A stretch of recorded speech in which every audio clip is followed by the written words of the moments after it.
오늘은 요한계시록 13번째 시간입니다. 오늘은 둘째인 붉은 말에 대한 말씀을 서로 나눌까 합니다. 오늘 본문 계시록 6장 3절에서 4절의 말씀을 한번 보겠습니다. 둘째인을 떼실 때에 내가 들으니 둘째 생물이 말하되 오라 하더니 이에 붉은 다른 말이 나오더라. 그 탄자가 허락을 받아 땅에서 화평을 제하여 버리며 서로 죽이게 하고 또 큰 칼을 받았더라. 이것이 바로 둘째 인을 뗄 때에 대한 말씀입니다. 첫째 인을 떼었을 때도 두 가지를 말합니다. 이기고는 지금도 계속 이기고 계시고 또 이긴다는 것입니다. 마지막 최후 이 지구에 아마겟돈 전쟁에서 이길 것을 예언하고 있습니다. 여기에 둘째인의 대상자는 누구입니까? 그 탄자가 있는데 붉은 다른 말이 나온다는 것이죠. 이 붉은 말의 자체는 계시록 12장 3절에도 나오는 붉은 용의 권세를 말합니다. 계시록 12장 3절을 한번 보겠습니다. 하늘에 또 다른 이적이 보이니 보라 한 큰 붉은 용이 있어 머리가 7이요 뿔이 10이라 그 여러 머리에 7멸관이 있는데 계시록 6장의 둘째인을 떼었을 때 탄자가 붉은 말이 나옵니다. 이 붉은 말을 계시록 12장에서는 붉은 용 이렇게 말합니다. 용은 뭡니까? 왕을 말하는 것이죠. 그에게 머리가 7이요 뿔이 10이라고 했습니다. 이 머리는 우두머리가 7이고 뿔이 10이라는 것은 계시록 17장에서 10왕을 표현을 합니다. 7머리의 대상이 뭐냐? 지구의 역사에서 제국주의로 전 세계를 통치한 그 역사를 설명합니다. 그렇다면 하나님의 백성들을 괴롭히고 지배하고 다스렸던 나라들을 생각해 보면은 그 첫 번째 머리는 아브라함의 후손들이 애굽에서 430년간을 살 때에 이스라엘 백성들을 바로 왕이 다스렸던 것이 바로 첫 번째 머리입니다. 두 번째 머리는 430년이 지나고 모세를 통해서 홍해 바다를 건너고 광야를 나와서 가나안 땅에 정착한 후에 많은 세월이 흐르다가 하나님 앞에 범죄함으로 그 이웃 나라인 아수르를 통해서 이스라엘 나라가 멸망을 당합니다. 그러니까 아수르 제국이 두 번째 머리가 됩니다. 세 번째 머리는 남유다 백성들을 멸망시킨 바벨론이라는 나라가 있습니다. 바벨론 느부갓네살 왕이 바로 세 번째 머리가 되는 거죠. 네 번째 우두머리는 바벨론 제국을 멸망시키고 전 세계를 통치하며 지배했던 나라가 메데파사 페르시아 제국인데 이 제국이 바로 네 번째 머리가 됩니다. 다섯 번째 머리는 메데파사가 그리스 나라를 여러 차례 침범하다가 실패함으로 그리스 알렉산더 대왕이 파사 대국을 멸망시키고 파사 제국의 시대가 잠시 있었습니다. 그리스라는 헬라 제국, 알렉산더 대왕이 전쟁에서 중동 지역의 많은 땅을 빼앗아 차지했지만 단명을 합니다. 그에게는 전쟁을 잘하는 장수가 넷이 있었습니다. 그들로 인해서 땅을 빼앗은 모든 지역을 서로 나누어 가지면서 분쟁이 일어났습니다. 그리고 여섯 번째 머리는 그리스 헬라 제국의 혼란을 틈을 타서 로마 제국이 무너뜨리는 거죠. 그것이 바로 여섯 번째 역사적인 것이었습니다. 여기까지 역사는 이미 지나간 역사입니다. 일곱 번째 머리는 붉은 용이라는 거죠. 여러분, 이것은 이제 앞으로 나타날 것입니다. 본 계시록 6장 3절과 4절에 둘째인을 떼실 때에 내가 들으니 둘째 생물이 말하되 오라 하더니 이에 붉은 다른 말이 나오더라. 그 탄자가 허락을 받아 땅에서 화평을 제하여 버리며 서로 죽이게 하고 또 큰 칼을 받았더라. 이 첫째인을 떼었을 때도 두 가지 말씀을 드렸는데 붉은 말의 권세에게도 똑같다는 거예요. 땅에서 화평을 제하여 버리며 서로 죽이게 하고, 이것이 7년 환란 가운데요 후 3년 반에 이루어질 일입니다. 또 큰 칼을 받았더라. 이것은요 7년 환란 전 3년 반에 있을 전쟁을 이야기합니다. 먼저 화평을 제하여 버린다는 것이 어떤 일 가운데 발생이 되는지 그 원인을 우리가 한번 찾아보겠습니다. 누가복음 12장 51절에서 53절의 말씀입니다. 내가 세상에 화평을 주려고 온 줄로 아느냐? 내가 너희에게 이르노니 아니라 도리어 분쟁케 하려 함이로라.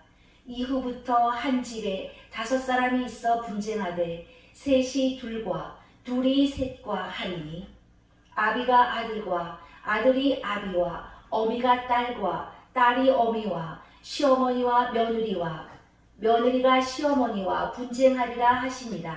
예수님께서 복음을 전하시면서 말씀하시기를 내가 이 땅에 화평을 주려고 온 줄 아느냐? 아니라는 뜻입니다. 분쟁케 하려 왔다는 것이죠. 붉은 용의 권세가 화평을 제하여 버리는 원인은요 사상이 다르기 때문이라는 겁니다. 붉은 용의 권세는 뭡니까? 바로 공산주의 사상입니다. 이렇게 많은 사람들을 죽이고 핍박하고 박해하는 이유가 무엇이냐? 그 사람들은 하나님을 믿지 않는 공산주의 사상을 가지고 있고 믿는 사람들을 박해하고 핍박하다 보니까 화평을 제하여 버린다는 거죠. 누가복음 12장 51절에서 53절에서 예수님께서 이 땅에 오셔서 내가 화평을 주려고 온 줄로 아느냐? 아니라 분쟁케 하려고 왔다. 그렇게 말씀합니다. 5사람이 한 집에서 예수를 믿지 않았을 때는 영적인 사상이 사단 마귀에게 속해 있었기 때문에 똑같았다는 거죠. 그런데 5사람 중에 한 사람이 예수를 진실하게 믿기 시작하면 예수 그리스도의 영을 받게 되므로 이 12장 52절에 이후부터 한 집에 5사람이 있어 분쟁하되 셋이 둘과 둘이 셋과 하리니 아비가 아들과 아들이 아비와 어미가 딸과 딸이 어미와 시어머니가 며느리와 며느리가 시어머니와 분쟁하리라 하시니라. 같은 식구끼리 예수를 믿지 않았을 때는 잘 살았는데 분쟁이 일어나는 이유가 무엇이겠습니까? 주님께서 말씀하시기를 내가 이 땅에 불을 던지러 왔다는 것이죠. 그럼 이 땅에 성령이 임하고부터 환난과 핍박이 시작되는 근본을 알면은 믿지 않는 사람이 믿는 사람들을 핍박한다는 그런 뜻입니다. 이와 같이 붉은 용의 권세가 전 3년 반 전쟁에서 이긴 후에 전 세계를 지배하고 다스리기 위해서 제일 먼저 누구부터 말살하겠습니까? 예수 그리스도를 믿는 사람을 박해하기 시작을 합니다. 그것이 본문에서 둘째인을 떼었을 때 둘째 말의 권세를 탄 자가 화평을 제하는 일이다. 그렇게 말합니다.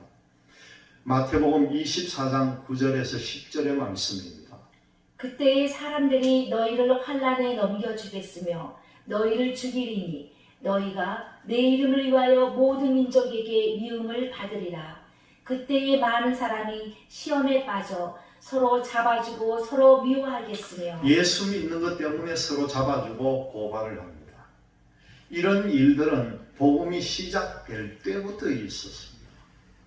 안 믿는 사람들이 예수님의 복음을 전가하기 시작할 때 세상 권세자들에게 고발했습니다. 원인은 영적인 사상이 달라서라는 거죠. 그래서 한 집 안에도 영적인 문제 때문에 서로 다투고 분쟁이 벌어지는 원인이었다는 겁니다. 왜 붉은 용의 권세가 화평을 제하여 버리고 이렇게 여러 가지 일들을 만드느냐? 예수 그리스도를 믿는 사람들을 왜 핍박합니까? 공산주의 사상을 가진 사람들이 제일 싫어하는 것이 예수 믿는 사람을 싫어하는 원인을 성경에서 보니까 하나님의 성령을 받는 것 때문에, 영적인 문제 때문에 이런 일들이 발생하는 원인이 되었다는 거죠. 계시록 6장 3절과 4절을 다시 한번 보겠습니다. 둘째 인을 떼실 때에 내가 들으니 둘째 생물이 말하되 오라 하더니 이에 붉은 다른 말이 나오더라. 그 탄자가 허락을 받아 땅에서 화평을 제하여 버리며 서로 죽이게 하고 또 큰 칼을 받았더라. 화평을 제하여 버린다는 거죠. 화평을 제하여 버리는 것은요, 후 3년 반에 일어날 일입니다. 서로 죽이게 하고 또 큰 칼을 받았더라. 이 큰 칼을 받았다는 것은요, 전 3년 반의 일입니다. 이것부터 먼저 우리가 분별할 줄 알아야 합니다. 이 붉은 용의 권세가 계시록 13장 1절에서 5절까지 보면은요, 42달 동안을 일을 합니다. 계시록 13장 1절에서 8절의 말씀을 우리가 한번 나눠봅니다. 내가 보니 바다에서 한 짐승이 나오는데 뿔이 10이요 머리가 7이라. 그 뿔에는 10면류관이 있고 그 머리들에는 참남한 이름들이 있더라.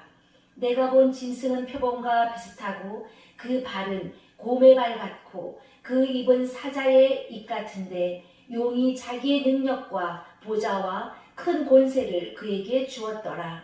그의 머리 하나가 상하여 죽게 된 것 같더니 그 죽게 되었던 상처가 나음에 온 땅이 이상히 여겨 짐승을 따르고 용이 짐승에게 권세를 주므로 용에게 경배하며 짐승에게 경배하여 가로되 누가 이 짐승과 같으뇨 누가 능히 이로 더불어 싸우리요 하더라. 또 짐승이 큰 말과 참난된 말하는 입을 받고 또 42달 일할 권세를 받으니라. 용이 짐승에게 권세를 주어서 42달 동안 일하게 합니다. 용은 왕을 뜻한다, 그렇게 말합니다. 계시록에 나오는 용은 누구를 말합니까? 계시록 12장 7절에 9절 말씀을 보면은 공중 권세 잡고 있는 큰 용, 앱뱀을 말하고 있습니다. 앱뱀이 사단마귀라는 거죠. 이 사단마귀가 권세를 누구에게 줍니까? 바다에서 올라온 붉은 용이 뿔이 10이요 머리가 7이라는 것을 계시록 12장 3절에서 설명을 드렸습니다. 7번째 우두머리가 되는 머리 하나가 7년 환란 전쟁 때 머리가 상하여 죽게 되었던 것이 다시 살아남으로 인하여 많은 사람들이 그를 따르는데 그에게 공중권세 잡고 있던 용, 그 앱뱀이라는 사단마귀가 붉은 용에게로 들어간다는 것입니다. 용의 단어가 2번 나왔는데 혼돈하지 말아야 합니다. 7년 환란 후 3년 반에 공중권세를 잡고 있었던 용을 잡으니 앱뱀이요 마귀요 사단이라는 이 용이 지구에 쫓겨내려오기 때문에 사람들이 악해진다는 거죠. 안 믿는 불신자들이 악해지기 때문에 같은 가족이라 해도 이 정부에다가 고발을 하게 됩니다. 이것을 알고 마지막 환란에서 어떻게 해야 되는지 우리는 알고 대비를 해야 합니다. 결국 42달 동안 일하게 하는데 이들이 예수 믿는 사람들을 아주 싫어한다는 거죠.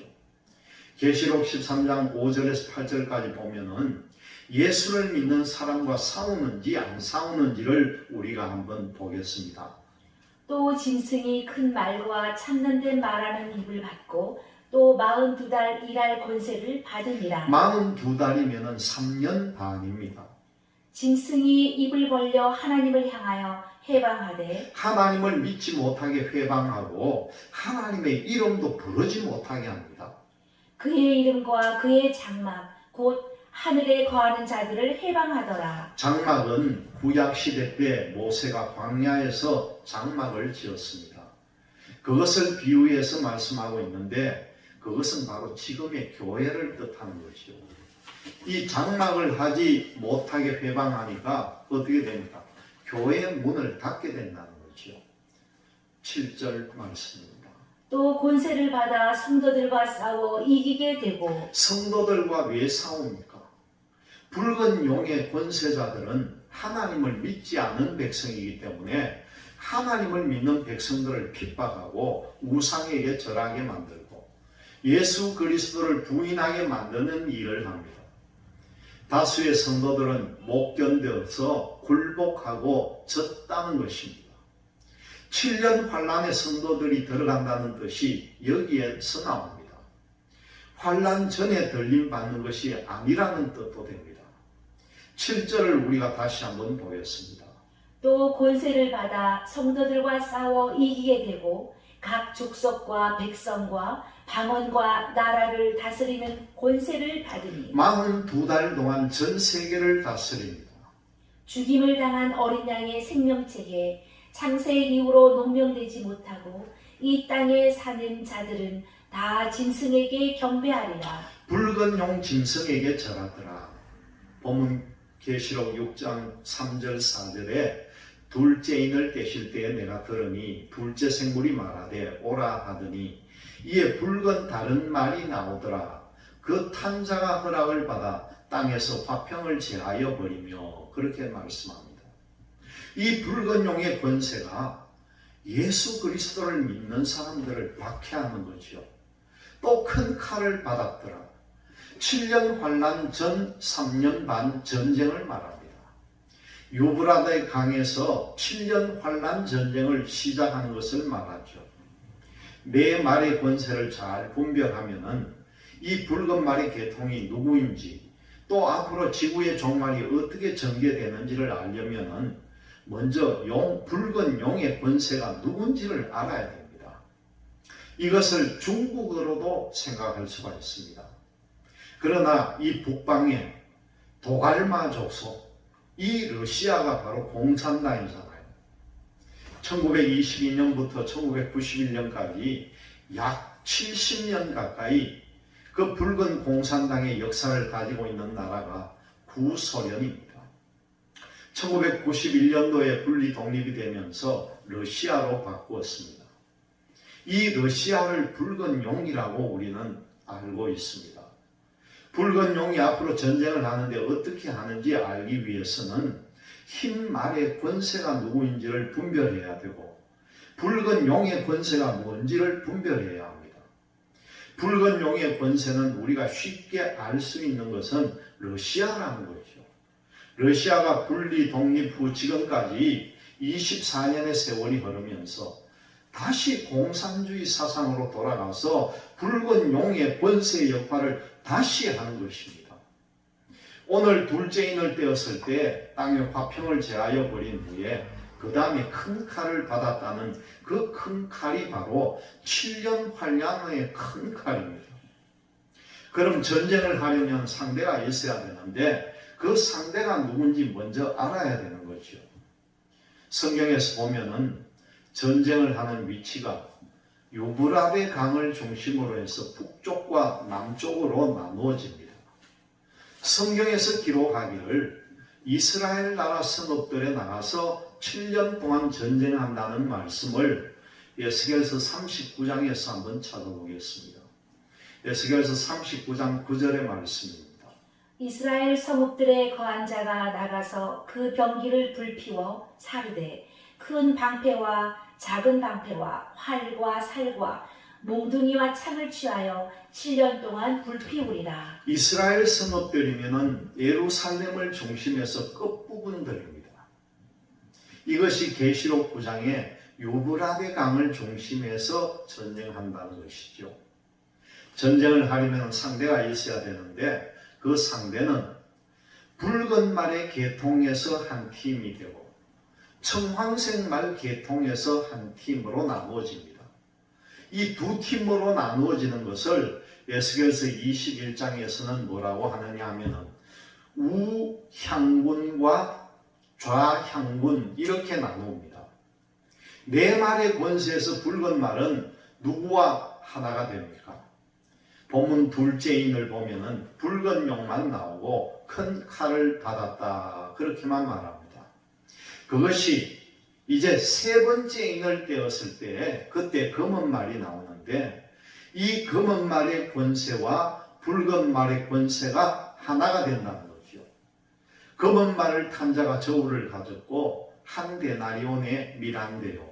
한 데나리온의 보리 석 대라고 하니까 이것은 다들 기근으로 말하고 있습니다.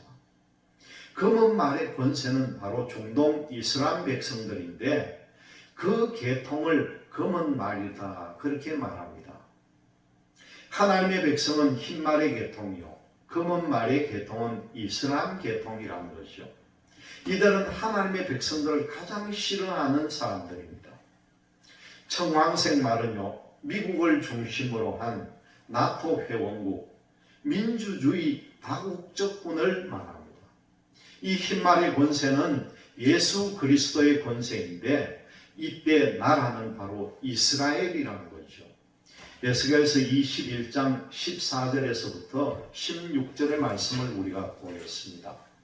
그러므로 인자야 너는 예언하며 손뼉을 쳐서 칼로 3번 거듭씌우게 하라. 칼을 3번 거듭씌우게 하는 것이 무엇이냐? 3번 씌운다니까 바로 1차 대전, 2차 대전이 바로 큰 전쟁입니다. 또 3차 세계대전이 앞으로 있다는 것이죠. 성경에는 7년 환란이고 이것을 세상 사람들은 세계 3차 대전이다 그렇게 부릅니다. 3번 거듭 씌우게 하라. 이 칼은 중상케 하는 칼이라. 많은 사람들을 희생시키는데 밀실에 들어가서 대인을 중상케 하는 칼이로다. 그런 표현은 대인이면 큰 사람입니다. 대통령, 총리 이런 사람들을 말합니다. 리비아의 카다피 정권이 민족과 민족끼리 대적하는 가운데 자기 나라 백성들을요 탱크나 무기를 동원해서 학살을 하니까 나토 회원국들이 그 카다피를 죽이는데 어떻게 했습니까? 카다피가 자기 부하에게 전화하려고 전화를 하니까 도청 기술이 너무나 발달이 되어서 전화를 하지 못합니다.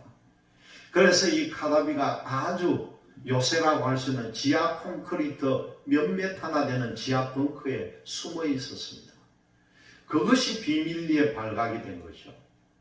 그런데 요즘은요, 이 강력한 무기가 콘크리트를 몇십 메다를 뚫고 내려가서 폭파시키는 위협적인 그런 무기가 있습니다. 그것을 폭파시키려고 했던 사건이 있었습니다. 그래서 밀실에 들어간다는 말은 자기가 숨을 요새 지하 벙커를 말합니다. 거기 숨어도 중상케 한다는 거죠. 최고 책임자를 죽인다는 겁니다. 옛날 같으면요 이런 일이 가능하지 못했습니다.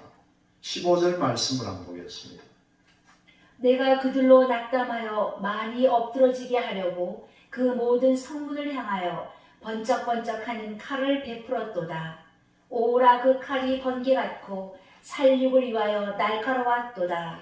지금 전쟁은요 야간에도 전쟁을 참 잘합니다.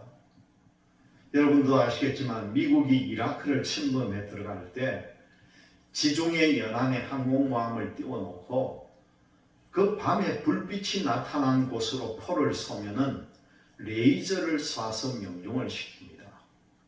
밤에 이 포를 쏘고 하니까 번쩍번쩍하는 것이 나타나는 그것을 우리는 TV 중계를 통해서 다 보았을 것입니다. 여러분들은 그것을 보면서도 생각하지 못했을 것입니다.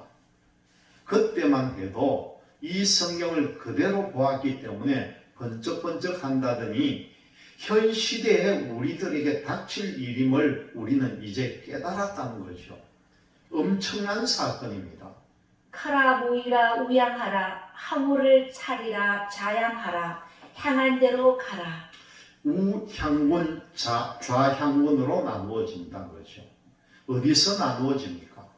계시록 9장에 유브라데 강을 중심으로 진을 친다 그런 말씀이 나옵니다. 이 계시록을 잘 풀면은 앞으로 되어질 전쟁에 대한 모든 것과 지구의 역사가 어떻게 전개되는지 조금 지나치게 말하면요 우리가 손금 보듯이 볼 수 있는 것이 바로 계시록이라는 겁니다. 이 계시록을 바르게 분별하면은 지구의 역사가 어떻게 될 것을 다 짐작을 하면서 보고 갈 수가 있다는 거죠. 이 우향군과 좌향군으로 나누어지는데 위치가 어디에서 나누어지는지를 우리가 한번 보겠습니다. 계시록 9장 13절에서 16절의 말씀입니다. 여섯째 천사가 나팔을 불매 내가 들으니 하나님 앞 금단 네 뿔에서 한 음성이 나서 나팔 가진 여섯째 천사에게 말하기를 큰 강 유브라데에 결박한 네 천사를 놓아주라 하매 네 천사가 놓였으니 그들은 그 년, 월, 일, 시에 이르러 사람 3분의 1을 죽이기로 예비한 자들이더라. 네 천사를 놓아주라는 것이 무슨 뜻입니까? 계시록 7장 1절에 뭐라고 말씀하고 있습니까? 계시록은 사람의 어떤 논리와 방법과 이론과 지식을 가지고는 성경이 맞지가 않습니다. 그래서 성경을 많이 찾아야 되는 것이 바로 이 요한계시록입니다. 네 천사가 놓였다고 하는데 놓인 천사가 무슨 뜻인지를 알아야 되죠. 계시록 7장 1절의 말씀입니다. 이일 후에 내가 네 천사가 땅 네모퉁이에 선 것을 보니 땅의 사방에 바람을 붙잡아 바람으로 하여금 땅에나 바다에나 각종 나무에 불지 못하게 하더라. 바람이라는 것이 바로 전쟁을 뜻합니다. 네 천사가 땅 네모퉁이에 섰는데 천사는 하나님이 부리는 영입니다. 이 말씀의 답이 계시록 6장에서 네 말이 나오는데 첫째 인을 떼었을 때 흰 말, 둘째 인을 떼었을 때는 붉은 말, 셋째 인을 떼었을 때는 검은 말, 마지막으로 넷째 인을 떼었더니만은 청황색 말이 나옵니다. 이 말씀을 스가랴 6장 1절에서 5절을 통해 보면은 말들이라고 그대로 표현이 되어 나옵니다. 그런데 그 말을 주관하는 것은요, 천사가 주관하고 있다는 겁니다. 천사가 네 말의 권세를 움직여서 전쟁을 하게 만들고 전쟁을 끝나게도 하는 역할을 한다는 말씀이 이 스가랴서에 나옵니다. 스가랴 6장 1절에서 5절의 말씀을 한번 나눠보겠습니다. 내가 또 눈을 들어본즉 네 병거가 두 산 사이에서 나왔는데 그 산은 녹산이더라. 첫째 병거는 홍마들이 했는데 이 홍마라고 하면 붉은 말이죠. 그 다음 둘째 병거들은 흑마들이, 흑말이니까 검은 말이죠. 셋째 병거는 백마들이, 말씀 그대로 흰 말입니다. 넷째 병거는 어른지고 건장한 말들이 메었는지라. 청황색 말입니다. 내가 내게 말하는 천사에게 물어 가로되 내 주여 이것들이 무엇이나이까. 스가랴 선지자에게 천사가 모든 환상을 보여주시는데 이것이 뭔지 몰라서 물었습니다. 천사가 대답하여 가로되 이는 하늘의 네 바람인데. 하늘에서 네 바람을 일으키는 말이라는 뜻입니다. 네 말의 권세가 하늘에서 주관하는 네 바람을 일으킨다는 겁니다. 천사가 대답하여 가로되 이는 하늘의 네 바람인데 온 세상의 주 앞에 모셨다가 나가는 것이라 하더라. 네 천사가 네 말을 주관하고 있다는 것이죠. 여러분, 전쟁은 누구에게 달렸습니까? 하나님께 달렸다. 그렇게 우리는 말합니다. 계시록 7장 1절에서 네 천사가 땅 네 모퉁이에 섰는데 위치가 어딘가 했더니요, 계시록 9장에 보니까 유브라데 강이라 그렇게 말합니다. 이 유브라데 강에 결박한 네 천사를 놓아주라 그런 말씀이죠. 이것이 유브라데 강에서 놓였다는 것입니다. 계시록 9장 14절에서 16절의 말씀입니다. 나팔 가진 여섯째 천사에게 말하기를 큰 강 유브라데에 결박한 네 천사를 놓아주라 하매 네 천사가 놓였으니. 네 천사가 무슨 역할을 합니까? 흰 말의 권세는 이스라엘이요, 붉은 말의 권세는 러시아요, 검은 말의 권세는 아랍공화국 이슬람 백성입니다. 네 번째 말은 미국을 중심한 나토 회원국, 이렇게 네 말의 권세를 천사가 주관을 합니다. 인간적으로 정말 전쟁하기 싫어도 하도록 만드는 것은 천사가 주관을 해서 한다는 거지요. 그들은 그 년, 월, 일, 시에 이르러 하나님은 그 날과 그 시는 아무도 모른다고 했기 때문에 이렇게 표현이 되어 있습니다. 사람의 3분의 1을 죽이기로 예비한 자들이더라. 마병대의 수는 2만만이니 내가 그들의 수를 들었노라. 7년 환란의 전쟁에서 지구 전체에서 이 사람의 3분의 1이 죽게 됩니다. 지금 세계 인구는 70억이 넘는다, 그렇게 우리가 말합니다. 그 중에 3분의 1이 죽는다는 거죠. 이 죽는 사람의 종류도 누구인지가 나와 있습니다. 여러분, 계시록 8장 13절에 땅에 속한 사람이 다 죽게 되어 있는 거예요. 여러분들이 신앙생활을 하는데 내가 육적인 신앙인인지 영적인 사람인지 우리는 분별할 줄 알아야 합니다. 우리는 이것을 대비하고 준비해야 됩니다. 교회만 왔다 갔다 한다고 구원이 완성이 되는 것이 아니라 땅에 속한 사람은 죽는 것이 성경인 것을 어떻게 합니까? 성경에서 왜 거듭 태어나야 되는가 했더니 내가 세상에 태어날 때는 육의 사람으로 태어났습니다. 이제 예수 그리스도를 믿고 물과 성령으로 거듭 태어났으면 영의 사람들이 다 된 것이죠. 그 영의 사람을 유지를 해야 되는데 유지를 하지 못하니까 다시 땅에 속한 사람으로 돌아가 버렸다는 겁니다. 갈라디아서 3장 3절 말씀에 보면 왜 성령으로 시작했다가 육체로 마치고 있느냐, 그런 말씀이 나옵니다. 신앙의 마무리가 좋지 못하다는 거죠. 세계적으로 신앙인들이 다 그렇다는 겁니다. 이것으로 많은 것을 고민하며 생각을 해봅니다. 성경에 대한 가르침에 문제였다는 것을 깨닫게 되는 것이죠. 우리는 마지막 때 너무나 중요한 시기에 태어나서 이 시대를 살고 있는데 우리가 얼마나 좋은 일을 할 수 있는 기회가 있는지를 깨닫고 감사하고 하나님이 기뻐하는 사역을 모두가 감당하시기를 바랍니다. 앞에서 말씀드린 것처럼 칼이 큰 전쟁이라고 하는데 그 전쟁에서 싸우는데 번쩍번쩍 한다는 것도 분명히 말씀을 드렸습니다. 그런데 붉은 공산주의를 하나님이 끌어내는데 아무리 자기가 나오기 싫어도요, 하나님이 끌고 나온다는 말씀이 있습니다. 에스겔서 38장 1절과 9절의 말씀을 우리가 나누겠습니다. 여호와의 말씀이 내게 임하여 가라사대 인자야 너는 마국 땅에 있는 곧 로스와 메섹과 두발 왕에게로 얼굴을 향하고 그를 쳐서 예언하여 이르기를 주 여호와의 말씀에 로스와 메섹과 두발 왕 고가 내가 너를 대적하여. 이 로스는 러시아로 변경되는 것으로 나옵니다. 그것이 맞는지 안 맞는지를 우리가 보겠습니다. 너를 돌이켜 갈고리로 내 아가리를 꿰고 너와 말과 기병 곧 내 온 군대를 끌어내되 완전한 갑옷을 입고 큰 방패와 작은 방패를 가지며 칼을 잡은 큰 무리와 그들과 함께 한바 방패와 투구를 갖춘 바사와 구스와 붓과 고밀과 그 모든 떼와 극한 북방의 도갈마 족속과 그 모든 떼 곧 많은 백성의 무리를 너와 함께 끌어내리라. 곡이라는 북방의 도갈마 족속 중에서 두발 왕 곡이라는 왕을 끌어낸다는 것입니다.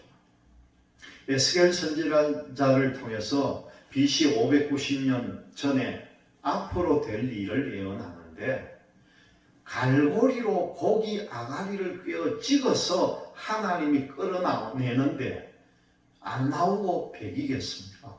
하나님이 하시는 일입니다. 왜 러시아를 하나님이 지목을 했는지 계시록 12장 3절에서도 말씀드렸고 계시록 13장 1절에서도 말씀을 드렸습니다.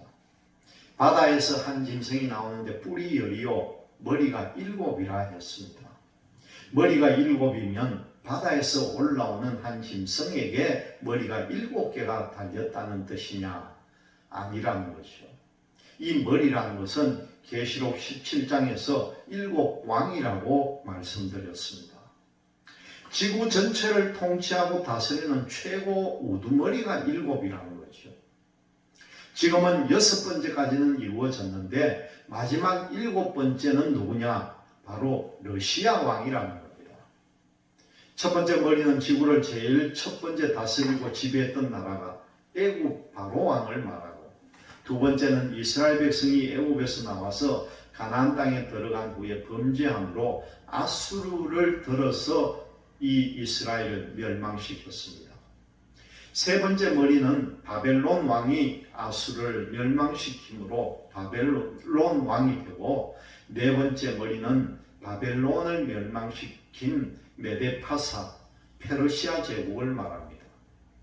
다섯 번째 머리는 메데파사를 멸망시킨 헬라 제국이 되고, 또 그리고 여섯 번째는 로마 제국이 헬라 제국을 멸망시키면서 여섯 제국이 된 거죠.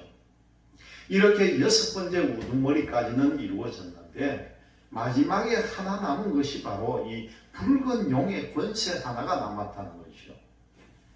또 붉은 용의 이 권세, 뿌리 열이라는 것은요, 연합국을 이루어야 될 열왕이 있어야 된다는 그런 뜻입니다. 이것을 많은 분들이 예측하기를 EU 공동체다 그렇게 말을 했습니다. 그런데 여러분, EU 공동체는요 10개국이 넘어서 지금 27개국이 되어 있습니다. 예언이 빗나간 거죠. 지금도 완성이 되지 않았다고 봅니다. 왜냐고요? 소련 연방공화국이 1921년부터 시작해서 1991년까지 그 69년의 세월 동안에 공산주의 소비에트 연방공화국이다 그렇게 불렀습니다. 그것이 1991년도에 러시아로 바뀌었죠. 그 후에 지금까지 24년의 세월이 흐르면서 다시 연합국을 만드는데 누가 이 일을 하느냐? 지금 보면요, 러시아의 푸틴 대통령이 이 일을 하고 있습니다. 얼마 전에 그 소비에트 연방공화국에서 분리 독립됐던 나라 중에 벨라루스라고 하는 작은 소국이 다시 러시아로 합병하려고 국민들이요 찬반 투표를 하는 것을 우리가 볼 수가 있었습니다. 앞으로도 국방이나 경제적인 이유로 러시아로 흡수되기를 원하는 나라가 지속적으로 생길 것입니다. 그래서 열불의 권세가 지금 흡수되기 시작하고 있는데 그것 때문에 전쟁이 유럽에서 벌어지고 있는 원인 중에 하나라는 거죠. 이런 것을 성경에서 바르게 분별하면 얼마나 정확하게 맞아떨어집니까? 에스겔서 38장에서부터 두발 왕 곡이라는 이 사람이 최고 책임자 대장이 되고 그와 함께 연합국을 이루는 백성들을 이끌고 나오는데 우리가 쉽게 깨달을 수 있는 것은 극한 북방의 도갈마 족속과 모든 때 많은 백성들의 무리를 너와 함께 끌어낸다는 것이죠. 북방의 도갈마 족속은 어디입니까? 바로 러시아 백성들이라는 겁니다. 너는 스스로 예비하되 너와 내게 모인 무리들이 다 스스로 예비하고 너는 그들의 대장이 될지어다. 여러 날 후 곧 말년에 내가 명령을 받고 그 땅 곧 오래 황무하였던 이스라엘 산에 이르리니 그 땅 백성은 칼을 벗어나서 열국에서부터 모여 들어오며 이방에서부터 나와서 다 평안히 거하는 중이라. 내가 올라오되 너와 내 모든 때와 너와 함께한 많은 백성이 강풍같이 이르고 구름같이 땅을 덮으리라. 전쟁은 이스라엘 나라 성읍들에서 합니다. 그것이 유브라데 강입니다. 거기서 전쟁을 이긴 후에는 세계를 통치하고 다스리면서 7년 환란, 전 3년 반 전쟁 때는 이스라엘 나라에는요 전쟁이 없습니다. 다른 나라는 어느 지역이 전쟁이 있고 없고 하는 것이 안 밝혀졌는데 이스라엘 나라 땅에는요 전쟁이 피해간다는 거죠. 이렇게 묘하게 되어 있습니다. 그리고 마지막 7년 환란 끝에 가서 이스라엘 나라 아마겟돈에서 하나님의 권세인 흰말이 바로 예수 그리스도의 권세입니다. 그리고 세상 왕들을 아마겟돈으로 다 모아놓고 포도주 틀을 밟는다는 것이 바로 최후의 전쟁 아마겟돈 전쟁을 이야기합니다.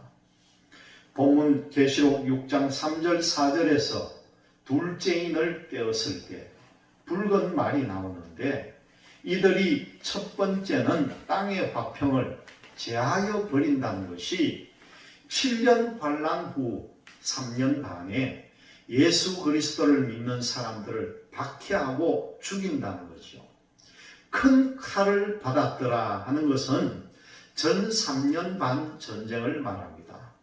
다음 시간에 이제 다시 금은 말에 대한 말씀을 나누겠습니다.